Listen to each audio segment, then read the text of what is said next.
Hey guys, welcome back to Soundboard, where me and Jade sort of sit down and talk about a bunch of things that happen in and around our business. So roll the intro. Welcome to the eyes, oh Jade, oh Jade. Welcome to the eyes, oh Jade. Hey Jay, what's up? What's up? How was your weekend? It was really good. Just played a bit of golf, really quiet. Yeah, laying You low. had a good week. Yeah, getting about it at the moment. Yeah. I've probably got Anzac Day on me this Sunday, and then after that I'm going to try and knock it on the head a little No, bit. I'm talking about your week of success. Sold out in how many minutes? More worried about going out and stuff. No. You're good like that. What do you call it? Midnight? Hey, yeah, Call it a midnight, back at home. Cinderella session. So I'm always home by midnight. So it's good. Yeah.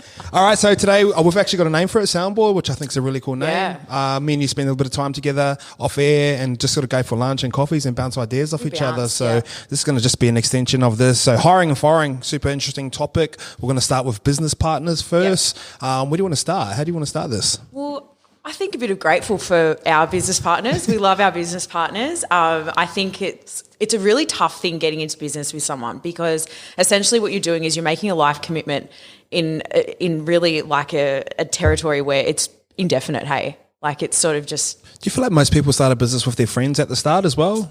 I think it can go one way or the other. Like, I think you can just automatically like click with someone and then your intentions are purely business, or you can have a relationship that underlies and brings you both together on like a business front. For me personally, Amal and I had a friendship before we started our business, which I think it made for a really good foundation. But you have to remember getting a little bit later into business that you can often tamper that friendship a little bit just through just like extra stresses and stuff. I remember seeing this meme one time. It said, if you haven't tried to start a business when you're with your friends while you're drunk, like, are they even your actual friends? That's so true, isn't it? It's so true. Like, how many times over like a few like glasses of wine or a few beers or something like that could you be like, how good would it be if this existed? Like, it's just, it can happen easy. I'm glad I went in with Chico and Normie at the start, because like probably we had just blind ignorance, you know what I mean? Like, let's just start a clothing brand, and it kind of. So how did you start? How did that foundation form? We actually because we used to go out a lot, and then everyone used to hit us up about the weekends, and then we used to go out travel overseas, and a lot of people kind of gravitated towards us when we were out. Said we're like got a great chemistry. Because the tripod's got good energy. Yeah. So we had great energy. People always hanging out with us and stuff, and we're like, imagine if we filmed our lives. That was kind of like the first subject, and we just kind of we had like, we've talked about this before, but we had like YKTI as just a saying around the house, and we just threw it onto a t-shirt. But I remember we'll go, all right, we're going to take this a bit more seriously. Like normally I need like 5K and Chico 5K, and I'll put in 5K as well. And that's when, when the money goes down, like you're sealing a deal, it's like making a commitment. And I remember Norman go, 5K? It sounds like fuck all now, but I know. Yeah. You probably look at your expenses now and think, fuck, we'd be lucky back then. 5K is like nothing in comparison, drop in the ocean. And like a lot of people that start clothing business, they say you need about $500,000 to get to a certain like point, and we sort of started with 15K, so it's been a bit of a ride. Well, for Amal and I, we didn't have any overheads as such because we were an online business, but what we had in common, our common denominator was always just like the big dreamers. So we were kids and saying like, we're going to go to Silicon Valley and build an app and all this kind of stuff, which now kind of seems like you do need to have two different kettles of fish to be able to have that synergy between the two of you. And we always just had that. We were just always like left of field thinking, always outside the box. We both worked at Google, so I think that kind of harvested that little bit of like. It's a good environment to be into. Such a good environment, such a good environment. But literally since day dot, like of all the ups and downs, and when I say downs, I just mean little bickers here and there, like nothing tragic.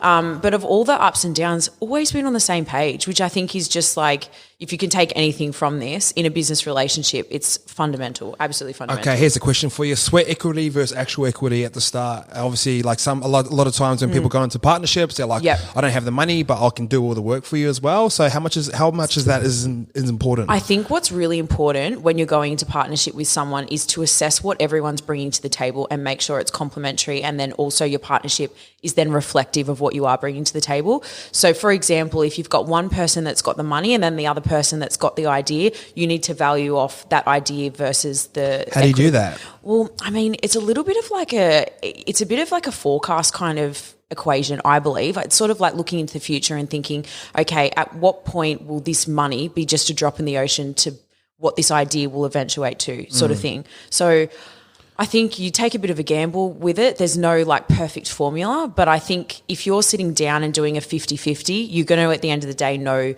that you're going into a fair partnership. Like you would know. So obviously when me and the boys went in, we went 33, 33, 33. And then off the back of that. Is it still the same? Nah, because I negotiated a little bit more. And of course you did. Hustle. Yeah, no. And it wasn't even like that. It was we were like a year and a half, 2 years in, and we had no contracts whatsoever. And Chico was the one that was really pushing for contracts. He's like, oh, let's get a contract so it's down. And you know what? And I was like, props, Chico, because even if you've got a friendship, right, if you just need that initial shareholders agreement, it's really important. So even if everyone who goes into partnership on a handshake basis. Get in the contract straight away. Yeah, straight away. I think so too. Formalities done. And then we went into this, we got a guy to come down and mediate the actual meeting for us because we'd never had a serious conversation about it. And all I was like, at the time, like I just kind of needed this validation from the boys where like, because I'd done everything. I'd done designs, website, I'd done fucking everything from top to bottom. Yeah. Never asked the boys to do anything besides like post on Instagram. And at the time, I was probably a little bit insecure myself as an entrepreneur and as a business person. And I went into this meeting and I knew like I was already angry and that me and Chico had this mad argument within there. And all I was asking for was like 3% off the boys. Yeah. So I was just like, boys, like I've done everything, like, and they never said thank you or anything. All I wanted was this validation through them. Once they gave it to me, I kind of didn't even want it anymore. So I've got 40, they've got 30, but that's in the clothing side. Yeah. YKTR Sports, I've got a lot more, bit more. And the second time when we come around to that, it was just based off money. Yeah. So here's the idea. Whoever puts in the money gets the equity. Yeah. See, I don't know. I feel like, touch wood, I've been super lucky in that regard in that we haven't really had to like renegotiate because it's always been very 50-50. And even in our business journey, like Amal's had her time to shine and I've had my time to shine. Like I'm very front end, the voice and the vocals of the business in terms of like marketing. And then, I wrote the book and I do all that kind of stuff. But then she does like a lot of the tech. It is very 50-50. Yeah, so that's cool. That's a nice balance where you want to be as well. And I think that makes for a really sturdy partnership as well. It's like you scratch my back, I scratch yours, and it's really 50-50. And even at the end of the day, and I think this is really important to a partnership too, is there's got to be a point where it's not always about the money. Like even tomorrow, Amal could say to me, Jade, I'm doing it mentally really tough. I just want to take 6 months out and go to a retreat and just find my soul, whatever. She's perfectly happy. That will not happen. But if she did that to me, I would be like, cool, you do you. Like go and do that. And I wouldn't be like, oh, well, the money and there comes a time where you got to put that to the side and you have to also have each other's best interests at heart, I feel. So there's a bit of integrity as well as strategy in choosing a business partner too. Like you have to be genuine and then you also have to be a bit smart as well. Yeah, I definitely agree. And I've gone into partnerships and I was meant to go into one with Jackson before, and off the back of this meeting, I was like I paid unders to get what I thought was to get into his business. And after a while I was like, oh no, I actually don't want it anymore. You can have it, like you can have it back. And I feel like that stuff's like really important as well, because like you want to sleep at night as well. So I think equity is really, really important. And at the start I thought it was the be all end all. But then moving into obviously different types of partnerships and businesses, I'm in like 3 or 4 now. I'm happy to let go of equity if you got the right people in the right places. 100%. So seeing like a compatible skill set is really good as well. So someone, I'm in the tech space, right? And I'm not a tech founder. Yep. So if I went onto another venture and someone brought to the table tech and I was in that tech space, I would value that so highly now. You know what I mean? So I guess it's sort of looking for what you don't have. So a little bit the same in the hiring sort of thing as well. Like I hire on the basis of like people that bring something that I don't bring or can't bring or whatnot. And I think partnership is also the same sort of thesis as well, like the same ethos. And it does get like a little bit different when the company actually starts making money. And like say I'm just going to use my examples for like say like I get all the credit for YKTR and all this sort of stuff, and then like credit to Chico and Normie, because like they're in like at the moment they're in the background, even though they were like forefront at the start. Their equity split will never change. I've looked them in the eye, I've shaken their hands, I've written contracts. I'll never try and fuck the boys over. But like a lot of the times where like say someone like Scope will get the praise or I get the praise, or like Simi's getting the praise at the moment. And sometimes it might be, and it's not hard for Normie, but I think Chico's sometimes gone like, oh, like I want to be a part of this more. Like I was the one that started it, and he's had these opportunities to come in. But credit to them now, man. They just they understand their role within the business, and they can be in content if they want to. But they just know that as long as Scope's getting better and Simi's getting better and Jackson and Lukey are getting better, they're just going with it as well. And sometimes it hasn't always been those hasn't always felt like that for the boys. And net worth's like a little bit different, you know what I mean? Because you don't get money straight away. Well, you know what? It's weird. I was actually going to bring that up with you because I do think initially when you walk into a business, right, you have to put aside the fact that you're going to make a quick buck and you have to look at long term. So that's why I think when you're negotiating and whatnot, you really have to think with like a bigger picture in mind. It can't be like, oh, well, I'm bringing all this money to the table now. It's like, no. If we put our minds and our skills together, this is what we are going to produce in the future. Like that's what we're working for. We're not working for the now, you're working for the future. And you kind of hope that one day the pie is going to be that big that it's not really going to make any difference. Agree. That's what you hope, hey. And so we'll roll into hiring off the back of that. Yeah. And the thing I said to the boys was like, we need to hire the right people for us to grow up. So what was your first hiring experience? So I just hired because I needed help. Yeah. So Natasha. That's usually what happens. You usually get to the point where your hands are so full that you're like, fuck, I've got to offload or else I'm just going to like hit the wall. Yeah. And like I was in that little phase where like, because I was documenting everything, I thought hard work's important, but I kind of feel like it's overrated. Like you'd rather work smarter. So I was packaging orders like 15 hours a day on my own. I was like writing it out. And then obviously the way to work smarter was to print the labels out. Yeah. Stuff like that. And then obviously moved to 3PL. Yeah. And that was sort of the first transition of like, shit, I need to work smarter. So the first person I hired was Natasha. She still works for me now. She lives in France, but she was loyal to me very early on. So I want to repay the favor. But then after that, it was like an actual company, 3PL. So we use third-party logistics to get rid of all our stuff. So 2 different ways. You guys, who we... So Amal and I remember the first time we said we needed help, and basically we did this shift, and it was just before an 8-week challenge, and it was just her and I. So we were the 2 head coaches and the marketers and the finances and everything. But that's an important part. You want to be all those. You want to wear a bunch of different hats early on. Yeah, that's important. Yeah. So we wore all the hats at the start, and then I remember then we moved in together because we're going to save time because I was driving to her place at Panania every day, and we're working off like her mum's lounge room floor sort of thing. And then we decided to move in together. So we got this townhouse down in Walsh Bay, and we had this little like front room which we worked in. Anyway, we were working out of that, and this one shift we did, we started at 6 a.m. and we finished at 4 a.m. the next day, and then started again at 6, and then that cycle kept going. And I think it was like 5 days. We'd had like less than 10 hours sleep in 5 days, and it literally we had like bloodshot eyes. Like it was that'll probably happen. Yeah, it was tough. There's a big chance of that happening. It was so tough, and we just said we needed help. I phoned my sister. I said, how much annual leave you got under your belt? Sorry, NRMA, I'm going to expose it here. So I said, how much annual leave do you have under your belt? She said, I've got shitloads. And so I said, can you take it? We need heaps of help. So anyway, so she came and we trained her up, and she became our first nutrition coach. And then Zara? Yeah, Zara, cool, and then she just never left. Yeah. So we kind of offered her the job like a couple of weeks in, and it was funny because when you're like pitching,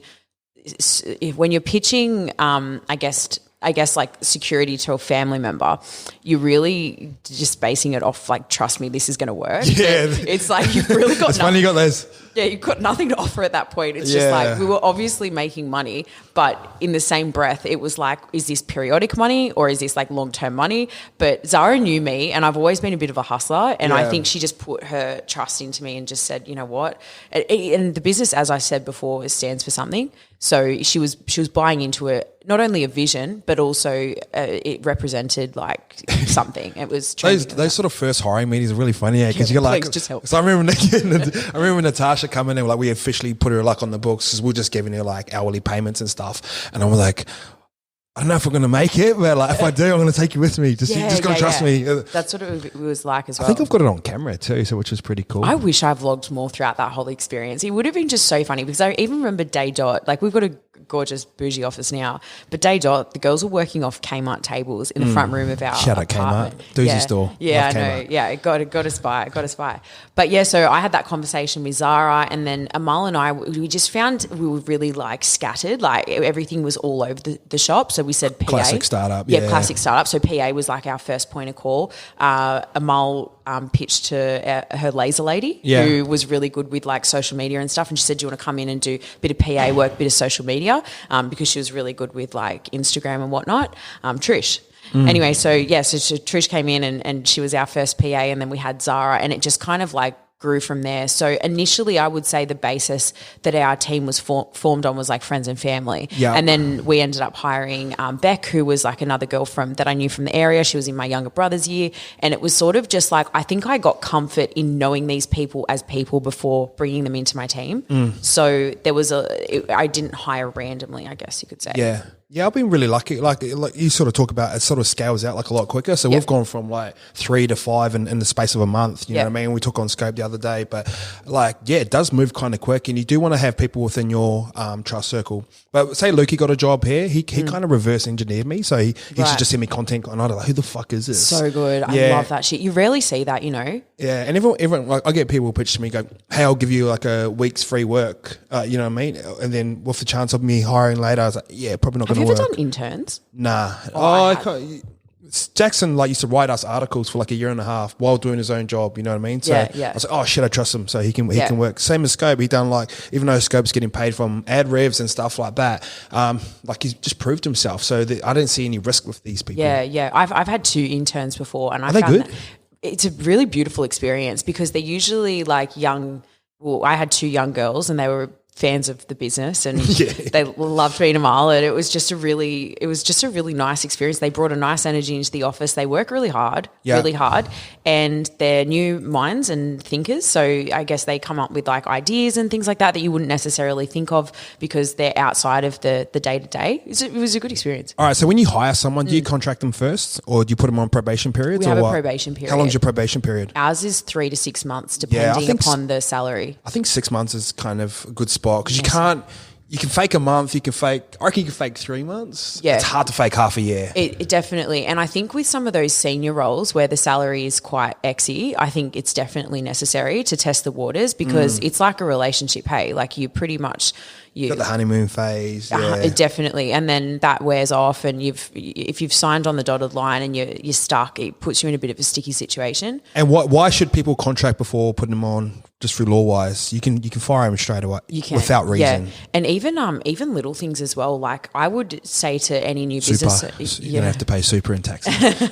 I would even say to any new business owner as well, that's sort of like sitting on the fence with, you know, whether to hire someone or not, like look into like all the legalities and whatnot first and foremost. It's important, yeah. Because you can often, and I find this a lot with like uni students will come to you and they'll say, you know, I can't work this day, I can't work that day, I can't do this, I can't do that. But then they want all the benefits of like a part-time contract, for example. Yeah. So I would like put them instead on a casual contract or something like that. But I would seek advice first and foremost when you are in that initial stage of hiring. But firstly, I would lay out what needs to be hired for initially. Like just a little prioritize it. Like when I do all charts, super definitely. Important. But what it looks like, so say a YKTR's one will be like Isaac, and then it goes down and goes to these different people, say Jackson, Luke, Natasha, and then you write their roles underneath that. And it wasn't until I sort of started doing that, like, oh shit, we actually do need to hire someone out here. And when I hired Lukey, like he was contracted as well, and I basically go like, I'm paying you this amount, I need you to get me like X amount.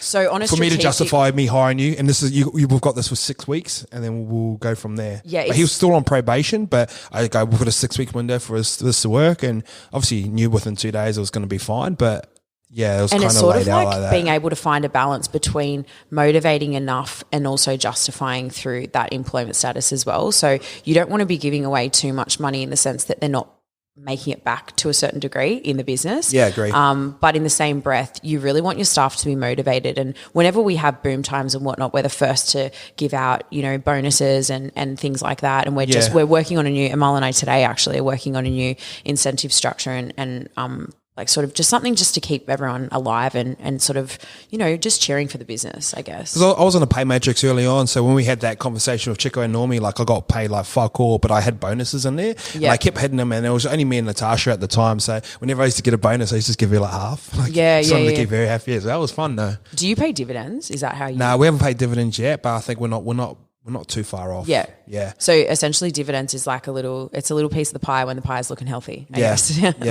That's how it works. And we've always put out, and I've always said that to the boys, like I've always put our money back into the business and like hiring people and scaling out. Yeah, you have to. Yeah. Like if we started taking dividends out, like in theory, say if we gave out like 100K dividend between us 3 boys, like I could turn that 100K into, this is how I think. That's how you think, yeah. Like I can go, oh shit, that's 2 staff members there, or I can turn this into 100K worth of clothes and we could sell it for X amount, which turns into this. So definitely. It's that balance of when to take it and knowing when to put it back into the business. But I think early on back into the business is more important. So clothing for you is like tech for me. So as soon as we started making money, we put it straight back into tech and we automated and sped up our processes. So we didn't only need like less staff, but their jobs were more satisfactory as well. Like it was more efficient in terms of processes. So I think if you're in a position where you find yourself continually hiring people, you need to start looking at the who's doing that, who's doing what, who's doing what, and your internal processes as a business as well. Because I think if you're always hiring, which was us at a certain point, I think you need to start looking at what you can automate, what you can, maybe even offshore or something like that. So that's all part of the hiring process as well. It's not only like people are not always the solution, And we'll talk about that as well. So a lot of people won't have the early success that we've had within businesses. I wouldn't say early success or overnight success, but a lot of people just need a bit of offshore work as well. So how can they find that? So my experience with it hasn't been great, just because we got our tech done overseas before finding it on our own soil, and it was a lot cheaper when I think about it now, but it wasn't successful in the sense that like there was a lot of language barriers, so communicating was quite difficult. When it came time to receive the front end, there was like spelling mishaps and there was all sorts happening. So I think there's a few considerations. I know that there's a lot of admin and data entry companies like overseas, and apparently they're quite good. I haven't had personal experience with it, but I know that you can like probably look into it just through some research and whatnot, and that can be quite successful. Yeah, places like Upwork and Fiverr, like basic graphic design stuff, admin. You can do bookkeeping with these types of people, and a lot of them is really, really cheap. Yeah, you do kind of feel bad for what you're paying them, but in terms of their country, they're actually getting a lot of money, and sometimes it's like $10 a day. Do you know what I think is the best helping hand when you're first starting out and you need work done? Talk to people where you've seen it done the best. If you really like someone's graphics or their Instagram or their something or other, ask them, like, who did it for you? How'd you learn? What programs do you use? I remember asking someone on Instagram once, how'd you make that story? And they said, I just used Canva. So it was just a home job. Shout out Canva. Shout out to Canva, yeah. Fucking best website. And best biz as well. Jesus, they're flying high. Yeah. So you just asking people who they used and what they did to get going. I think talking to people, and that's why I love doing this kind of stuff with you as well, because I think if anyone can take anything out of it, it can make it so much easier. It can make a really complex web of processes simplified. It just makes it a lot easier. All right, so balance between being a boss and friend and sister. Where do you draw the line? Ask my sister. She'll be like, she's doing a rubbish job. No, I personally, this is why I've loved being in business with Amal, because I feel that I'm a very emotionally driven person. I could cry at the drop of a hat. I feel deeper than most humans and whatnot. And I think you need someone complimentary to you just to keep you 2 feet on the ground at some time. So for me, that's been her. Like, I think she's kept me really grounded and sort of thought strategy when I've thought on an emotional basis. I'm still personally trying to navigate that whole, friendship and whatnot. But I will say, when I first started hiring people, I used to party with my team a fair bit. So we, like a means of reward or whatnot was something that we used to do. Party with me. We literally used to get like a table at the island and throw on like a weekend pre-drinks at our place. We'll get it catered for. And then we used to, get on a boat and go party somewhere. And it had its time and place, but I think as we grew as like a reputable company in the nutrition space, that needed to taper back a little bit. And I sort of put my boss hat on then. And, that's not something that I do now with the girls. So I think that's important.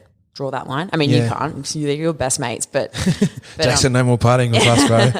No, but I think different stages as well. Yeah, of course. Yeah. It's took me a while to sort of do the mental mind, because I used to hate having tough conversations with the boys, but like when shit's not getting done, You need to crack the whip at the same time as well. So I do try and pre-warn them. Like I'm like, hey, like this is kind of not good enough. And like the Simi situation was like, hey, bro, are you getting comfortable? And he goes, no, I'm not. And then he didn't do anything. I was like, all right, cool, bang. Do you know what I mean? So we love Simi though. Yeah, I'm learning that sort of. But you want to be in this, like if you want to sort of jump into bed with your mates and hire them, you do need to, and you want to be the boss as well. I think you need to understand it comes with different types of pressures as well. Yeah, and you are grateful that you can provide these opportunities for these people as well. 100%. But they are coming into a house that's already built, that's already worked hard on, and they can't fuck it up at the same time. And I do have these conversations, and I'll go, fuck, I'll do anything to help you out, but I need you to do this while we're doing it this way. And I think also as a business owner, you will tend to have a different relationship with those who you hired at the start to those who have come in at a later date, because the ones who hustle in the trenches with you, I mean, you have a different set of memories, like appreciation, respect, understanding for those employees versus like the ones because they had it for you as well too. Definitely. You know what I mean? So you always have to remember where you came from. Like I don't think you can get too big for your boots in the sense that like you make it big time and you forget who was there at the start. And that's something that I'll always have, I guess, with my sister, you know, like it might not be the easiest thing for the other girls to work in an environment where the boss's sister is like in the house, because I like to think that I'm a really fair person, but at the end of the day, I'll always have my sister's back. But in saying that as well, but you'd be harder on her as well too, wouldn't you? I have really high expectations, and I generally think that like Amal and I are pretty tough to work for. Like we haven't made it just by fucking spiders. You know, we did it really hardcore. We worked really, really hard, and we have, you know, high expectations. We have, you know, strict deliverables and whatnot. So I think whilst we have a lot of fun up there, and you've been up there and you know what the culture's like and the energy, it's a good vibe up there. At the end of the day, I think business is business, and you're obviously in it because you've got an element of strength that not the ordinary person has. So I think you need to honour that at the best and worst of times as well. So I like to think that I'm a really good human. I'll always do things that'll let me sleep at night, but at the end of the day as well, business is business, you know? And I think pressure and accountability is really good, and when you apply it in the right amounts, you know what I mean? So like say Lukey, for example, he got a pay rise because he fucking deserved it, but when we had a beer and we were having the snitty over at the pub, I was like, oh, like you're getting more money, so my expectation of you is going to be a lot higher. And he's always like lived up to that as well. So same with Scope, he'll be coming in now. It's not so much like, oh, let's fuck around and make podcasts. Like I've got an expectation of you now because I'm like paying you. So yeah, definitely. And it's not trying to be a dick about it. It's just like, but sometimes you do have to be a bit dicky, to be honest with you. Like at the end of the day, that thing either floats with you or you step out of the equation and start being like a snowflake, and then the whole thing could come crashing down. So you need to back your business. And we do Inside YKTR, which is a very transparent podcast that I don't think too many people do, but like a lot of people see me on that and they're like, oh, you're arrogant, like stuff. But I'm just talking about, because I'm talking about money, I'm talking about hiring friends, and I'm saying like, oh, Simi, that's not good enough. Well, I mean, you've built your brand on openness and transparency and honesty, and I think it's good. Like, I mean, some businesses keep things behind closed doors. You've got one that people are invested in not only like the actual brand itself, but also like the behind the scenes. They love a bit of like, how many people jumped on the back foot of the whole Jordan thing and like got amongst it, and like he even got messages of like support and stuff too. So I mean, like there's pros and cons. But I think Scope's brand was built off the back of me like dropping him from podcasts. He was giving out fucking shit tips, and I was like, bro, this like you're giving away shit tips, and we cut him off for 3 weeks, and everyone got behind him. I look at him, right, and he's an amazing addition to your team. Yeah, absolutely unreal. Like, just really complements the brand, and I think that's a really good example of like. It's helped shape sports. 100%. I think that's a really good example of the benefits of hiring someone. You've literally hired like another body part onto like the full piece. Like it's just through him. It's just great. All right, company culture. How do you build it? Well, I mean, I often talk about Google as being like they built the foundations, I feel, of what Amal and I wanted when we walked into being. What was Google like? Just vibey as fuck. Yeah. It was just such a good place to work. It almost, I mean, it felt like work because the KPIs were pretty rigid, but in the same breath, there was times where it just didn't even feel like work because it was just such a good environment. And I think it was all about creating that balance. You know, like we had like foosball tables in the office, and it was just on a aesthetic basis, like gorgeous to look at, free lunches, all that kind of stuff. Free lunch, fuck. Legit, good. It's like a cafeteria. No, Jackson, no. Jackson's like, bro. Let me get some catering in there, no. So there was just like, there was a lot of perks, and they were small things, but they really shaped your enthusiasm for working for the company. And the training was really good. So you were always like on the ball with your work. I feel like I got smarter there. I feel like I was really good at my job. I was on a com-based addition to my package. So that was really motivating for me. I just used to hustle hard. Like I was sales for ad space. So I was like on the phones and I was making more money in commission than I was on my base salary. Jeez. So yeah, good. she's cleaning up. So I guess like there was a lot of motivation in that workplace that Amal and I then took for the Evolution space as well. I think office space is once you can afford it. I think office space is important. For You want to sure. walk in and feel good, and you feel like you belong, and it's an inspiring environment to be around. Yeah. And I always used to have run-ins with my accountant because he's like, no, it's like cost. Same. Amal and I have gotten the whip cracked on us and like, what the hell are you girls doing being Santa Claus up in that house? Yeah. But it's like, there are girls, like Yeah. I always say, like, I'm 28, right? I don't have kids yet or anything like that. And I always say, like, my kids are up there. Like, I spoil them just like a parent would. And, you do good, you get good. That's the way I kind of look at it. And one thing as well, which I wanted to bring up earlier, always keep good communication, because I feel like that's something. What does good communication look like? Just honesty and transparency. Like if you're unhappy with performance or something like that, don't let that fester and come out in your attitude towards the staff member. Do a simple pull aside, have a chat. Those people have got your best interest at heart just as much as they've got their own at heart. And do you force meetings to go we're going to have a 50-minute chat with you individually throughout the whole company, or is it kind of like reactive? It's not really something that Amal and I like doing personally, because we do have those friendships and like we don't want to be like the cool mum and the me mum and all that kind of stuff. Are you the cool mum? I don't know. Yeah, probably. Probably am. But like we don't generally like having those chats with ourselves, because I think doing so in a company where you've got quite a few staff and you're the founders, it's a little bit intimidating as well. So that's why I think it's always really good to appoint like an ops manager or a team leader or something like that. So you can, even Bree, our EA, does a lot of those chats for us. We'll sort of express something that we're like not satisfied with or we want done better, and she'll sort of communicate it through like a team email or pull someone aside or something like that. Yeah, communication is really important. So important. And like, even if you're frustrated with a certain thing, it's not like, and it's hard because I've come from sports and my dad was like fucking like really direct with me as well. So there was kind of like no like buttering in and around it. It was just kind of like bang. And then you go into sports where it's such a high-paced environment and you're playing the next week, it's just like bang, bang. So I've had to learn to sort of talk to different people in different ways. Definitely. So that's a really good point. When you have a team, understanding personality types and what people respond to and how to have a conversation. I've definitely had my fair share of shithouse conversations where I've said something and I've walked away, I thought, you could have delivered that a lot better, but it's all like a learning curve as well. I often say, when I started that thing as kids and, if there's a few falls before you get back up again, then so be it. But it's all like a learning curve. You can't become a worse leader. You need to become a better leader. And I think that's something that you consciously work on sort of day out. I've even personally noticed it a lot with you as well, because usually when you crack the whip, it's because you're not only unsatisfied with something that's happening then and there with a particular person, but there's also probably a lot happening in the background as well that sort of adds fuel to the fire. Oh, of course. So got invoices to pay and you got no money to pay for the fuck. Yeah, Shit seems you to can pile up, even see, eh? you see the energy, how you just like, it does. Like if you have other things happening at the same time, it's often about separating yourself from that and just sitting down, keeping you cool. Don't talk and have conversations on emotion. Oh, it's the worst. Just sit with it. Emotions bad. So one thing I always remember, like remember when you get like a hiding from, well, I don't know if he's got hidings, but oh yeah, it got belted. You get a hiding. So you get a hiding from your parents, or then your parents go like, "Fuck, I'm disappointed." And I remember the disappointed 100%. chats more than the.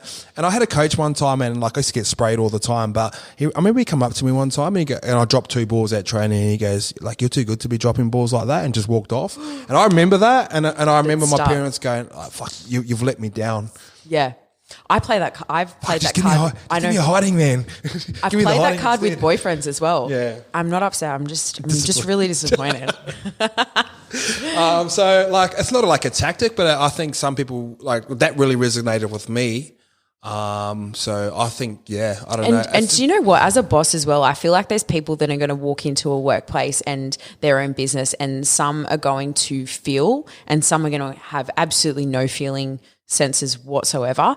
Both are fine, but I think like both have like a time and place as well. So you can't walk into a conversation with an employee just like off tap, high on emotion. You just, it's just, I've done it before, trust me. Like, I'm not saying I'm perfect, but I've definitely done it before, but it just does not end well. So you've just got to really disconnect from that. So when's like talent? No, we'll talk about like talent and sort of people that actually just execute. Like, yeah. Obviously, what's the balance there? It's well, obviously going to be different for every business, but yeah, well, for sure. We've spoken about how we hire and whatnot before, and I've dropped that, you know, resumes sometimes like I just kind of like pop it in front of me and just move it around a little bit throughout the meeting. But coaster. Yeah, but for the most part, what walks into the room and the energy that energy is so important. So important. It's a vibe. It's like an initial, you kind of got to trust your gut instinct a little bit as well. But a piece of paper can say 1,000,001 things. I could have a PhD student sit in front of me, and to be honest with you, if I vibe better with, you know, someone else who I think has got a better cultural fit for my company, then they'll get the job over the PhD student. Sorry, all the uni students out there that are going, fuck, I'm spending like $70,000 on this degree. But to be honest with you, it's the make or break thing. I think there's got to be like a right culture fit. But in saying that too, I think it's always important to hire people that are smarter than you and that can do things better than you. So I think there's got to be like a balance. And it takes a bit of like awareness. Is sort of like, I need, because sometimes when you're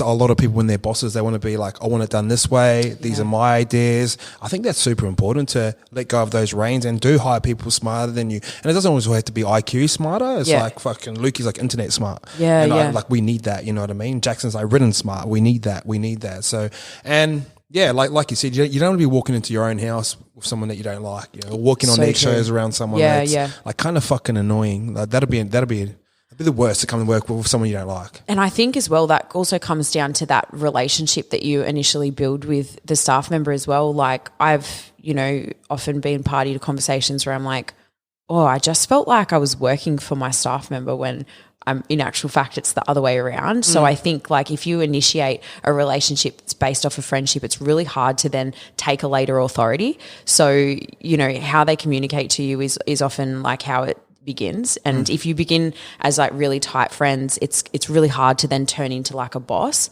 And you might have someone who's super talented, but then they also feel entitled. So you have that like, I guess that power shift, you know, it's like a bit of a disconnect. Entitlement's the worst. Yeah, fuck that. No, I'm pretty lucky. You know, I'll say all my girls and, you know, everything like that upstairs has been pretty I'm pretty blessed. Like it's been pretty good today. I'm kind of passive aggressive with my sprays. I know. I'm so bear witness to it. I was just thinking about that. All right, firing. I remember when I first started and I was like, I want to be like. Have you fired anyone? Nah, that's the thing. That's why I'm rolling this on to you. I was like, it'd be the worst thing to fire someone, but I don't think I'd have an issue with it anymore. The first time I had to do it, it was really tough. And to be honest with you, I barely slept at night and my stomach was like just in knots. I knew, the thing is, you know when you know. Yeah. So you know when it's time to let go of someone. I feel like they know as well, eh? They know too, yeah. It's been probably in the works for a little while. Do you try apply more pressure before they do go? So there's a strategy where you performance plan someone out the door. So a lot of people don't realise this as well because they do it in sports. Like if you're not playing well, they'll give you all the shit jobs and stuff like that. But you know what? Performance pressure. On the flip side of that as well, someone could absolutely turn around and just do a number on you and show you like the best side of them and just transform as an employee. And I think everyone deserves that chance, you know? So it's not always negative Nelly, like you walk into it and think this is the way that someone's going out. They could turn around and just really blow you out of the water. Do you feel like it's your fault because you've hired the person plus maybe your cultural environment's not good enough or your expectations haven't been good enough?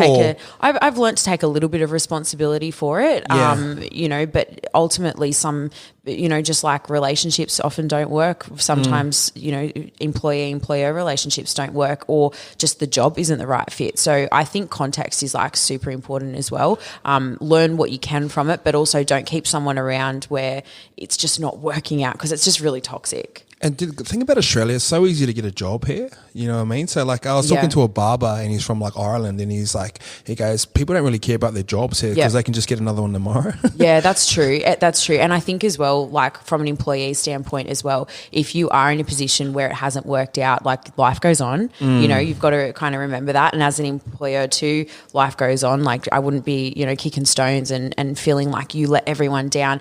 These things happen. It's so normal. But I think going out with integrity is super important as well. Don't be Yeah, you swear on air.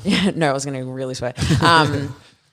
Don't be a shit with it all. Like just try and be a good egg, you know. All right, so let's just sort of summarize this up. Business partners go into them with your friends, yes? I've had a good experience with it, yes, but I can also understand how it can go sour. But I think the one of the like the key fundamental things of going into business partnership with someone is just make sure there's a complementary synergy and vision and talent. I think your first business is okay to go in with your friends because none of you really know what's going on. Yeah. So I feel like that's kind of fun. And when you grow, it does feel cool to sort of do it with your friends. What about now? Would you go into business with? Yeah, I've always I've got like a second opportunity that's like come up in the tech space and whatnot. And whilst I've got like the funds and I feel the skill set to go in on my own, I just feel like it will be a better ride with someone else. So I don't know. I think I've had a good experience with business partnership. When do you hire your first person? When you can't do it yourself. Who do you hire? When time is running low and you've got the money to be able to hire someone else and you feel that you as a resource is better utilised somewhere else. Who do you hire? I had a good experience hiring friends and family, but I know that can also go really sour. So I think it's just right person, right fit. And I feel like if you do know if you're going to go into business with your friends, like that friendship might not be as strong later down the track. And that's kind of important. Amal and I have done that. I mean, we've taken on a friendship basis, we stopped living in each other's pockets so we could better manage the business together. So that meant, you know, moving out together. We divorced. So she got a place and I got a place. And you know, whilst that was hard, I mean, it was necessary to better run the business. The balance between a boss and a friend. Still working on that. Work in progress. No, honestly, just know when the business comes first and when the friendship needs savouring as well. So it's again just finding that balance. But if one relationship is better without the other, then toss that up. You know, if at some, I'd rather have him as a friend than as an employee. Definitely. So if you know things got really sour with Zara and I upstairs, touch wood, I would save my sisterhood versus Zara as an employee first. Yeah. That sounds about right. Yeah. Company culture. Important because you want people walking in there on a day-to-day and just feeling motivated, inspired. I think that means, you know, going out on a limb and just making the place feel a little bit better. I think it's providing better opportunities financially. And I think it's also just like spending a little more to have a better vibe. Yeah. You know? Yeah, you guys always got Oreos and your drink fridge is always full. It's fucking it's just good and bad news. It's the little things, right? It's the little things. But remember as well, like even things like lavish birthday presents. And I remember even one Christmas, we had Zara and Beck, who are our two longest employees. They just pulled us through, honestly, a 12-month period of just like hustle. Like we were just so busy, which is a great problem to have, but they really were our saving graces. So at Christmas time, we took them to Cartier. We got them Cartier rings. But I mean, now we're like seen as that. So it's really hard to come back from when you splash out, you know? It's it's like when you get a girlfriend and you take them to Fiji for their first Valentine's Day, eh? And it's like, what are you going to do for the next one? It's got to be Paris or else it's off, you know? We're off to the pub for a snitty. Legit. Last one, when to fire someone. When it's not working out, just like know a relationship. Yeah, when it's really grinding your gears and when you're losing sleep over it, it's time to let it go. Really enjoyed that episode. Thanks for jumping on. Thanks for having me.